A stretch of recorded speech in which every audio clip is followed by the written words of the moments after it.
La voie du véritable pardon du pasteur Masholo Tchounassi. Chapitre 9. Pardonner pour être élevé et grande les manifestations du pardon. Petit 1. Le roi Saül, le persécuteur qui prophétise sur votre réussite. Le jeune David a reçu une onction extraordinaire donnée par le prophète Samuel sur ordre de l'Éternel. David était berger du troupeau de Jésé, son père. Il n'avait aucunement cherché à l'obtenir. C'est une onction qui lui permit de faire de grandes choses, car Dieu était toujours avec lui. La plus marquante fut la mort de Goliath, que David a terrassé avec sa seule fronde et une pierre.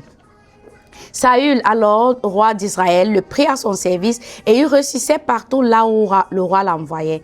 Tant et si bien que la renommée qu'il s'était forgée depuis sa victoire foudroyante sur le Philistin grandissait à travers le pays et les femmes n'ont pas trouvé mieux que d'acclamer ses histoires en chantant « Saül a frappé ses 1000 et David ses 10 000 ». Saül commença à en vouloir à David. Il avait peur de lui parce que Dieu était avec lui alors qu'il s'était retiré de lui, Saül. Il lui en voulait jusqu'à désirer sa mort. 1 Samuel chapitre 18, versets 5 à 9. Pourtant, David servait Saül avec loyauté et patience, allant jusqu'à mettre sa propre vie en danger pour lui sur les champs de bataille. En retour, le roi ne cherchait qu'à le tuer. David esquivait les attaques de Saül et finit par s'enfuir dans le désert, loin de son persécuteur, et il se réfugia dans une grotte. Saül entra dans la caverne pour satisfaire un besoin naturel, sans savoir que David s'y trouvait avec ses gens. 1 Samuel chapitre 24, verset 3. Un des généraux de David le poussa à le tuer, ce qu'il refusa catégoriquement, et qu'il leur empêcha également de faire, car leur dit-il, que l'Éternel me garde de commettre contre mon Seigneur, loin de l'Éternel, une action telle que de porter ma main sur lui, car il est loin de l'Éternel. 1 Samuel chapitre 24, versets 4 à 7. Bien qu'ayant déjà l'onction royale, David appelait Seigneur et oint un homme qui cherchait à le tuer à tout prix. S'il a eu le cœur battant en coupant seulement un pan du manteau de Saül, ce n'est pas la vie du roi qu'il en tenterait. Il laissait à Dieu le soin de faire selon sa volonté et d'agir en conséquence. 1 Samuel chapitre 24, verset 12. Il avait également eu cette autre occasion de le tuer dans le champ où il était couché, mais il n'en fit rien.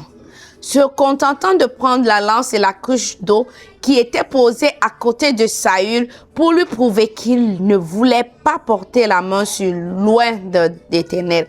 1 Samuel chapitre 26, verset 12. Autant d'occasions non saisies qui démontrent la grandeur d'âme du futur roi et la force de l'amour qui l'animait. David ne rendait pas le mal pour le mal. C'était un homme attaché à Dieu. Saül finit par admettre sa faute et la grandeur de David et se repentit en prophétisant même à propos de la réussite de son successeur.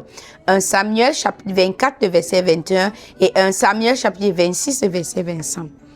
Vous connaissez la fin? Saül s'est suicidé sur le champ de bataille en se jetant sur sa lance et David est mort sur le trône.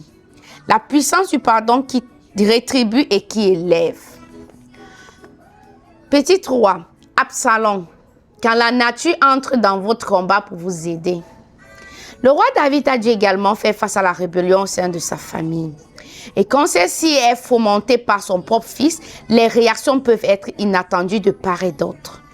Rappelez-vous qu'Absalom, troisième fils de David, tua son frère Amnon quand il a appris qu'il avait volé la virginité de leur sœur Tamar.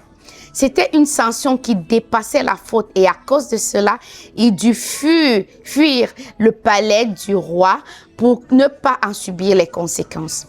Quelques années après, David pardonna à Absalom le meurtre de son fils aîné et le ramena à Jérusalem. Que n'eut-il fait là? Dès son retour auprès du roi, son père, Absalom, conspira pour le destituer et prendre sa place. Il fit croire au peuple qu'il les aimait plus que leur roi, car ce dernier était incapable de se préoccuper de leurs problèmes et de leur rendre justice. Et il sentira ainsi l'affection de la majorité. Cet exemple d'Absalom est le cas typique de ces collaborateurs qui veulent donner l'impression au peuple qu'ils sont plus importants que leur leader. Puis-je alors vous avertir que lorsqu'un vrai collaborateur fait le travail du leader, il le fait pour la gloire du leader, pas pour sa propre gloire et pour son propre compte. Un vrai collaborateur ne profite pas du fait que le leader ait un calendrier surchargé pour montrer aux autres qu'il est plus disponible et attentionné que lui. Au contraire, il doit suppléer son supérieur avec honneur et joie. Tant que quelqu'un n'est pas chef, il n'a pas beaucoup de travail et il aura donc le temps de fomenter des projets douteux à l'encontre de ses leaders afin d'usurper leur place.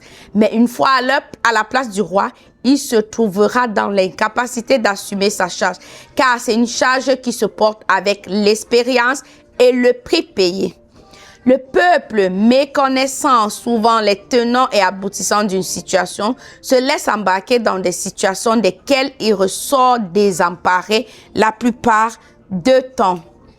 David n'était pourtant pas au bout de sa déception lorsqu'il apprit que son plus grand conseil, Achitophel, le Gilonite, se rallia à Absalom. La conspiration était si grande que David fuit devant son propre fils. Une fois en possession du trône, c'est sur les conseils d'Achitophel, Absalom pousse l'humiliation de son père jusqu'à avoir des relations avec des concubines que le roi avait laissées pour garder le palais. 2 Samuel chapitre 16, verset 22. Tout Israël eut connaissance de cette abomination.